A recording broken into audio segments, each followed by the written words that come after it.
Right. Salbonan. Hi guys, how are you doing? Today we're here for S22 Ultra screen replacement. So,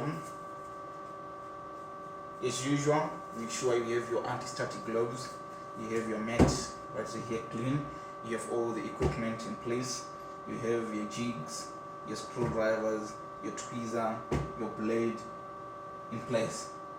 There we go. Unfortunately, we already have our S22 Ultra open. We have done a video before on the S22 Ultra opening. So now we have our original LCD from Samsung. Here it is. We open it up.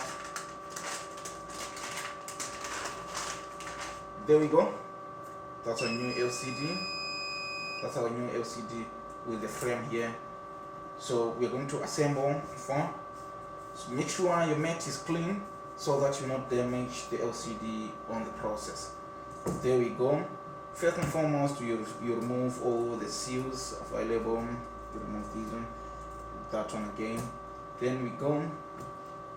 This is our main PBA. Make sure you handle your main PBA properly and with anti-static gloves, because you might damage it on the way. Then take note of these belts. You must not damage this belt here. Then there we go, place our main PBA.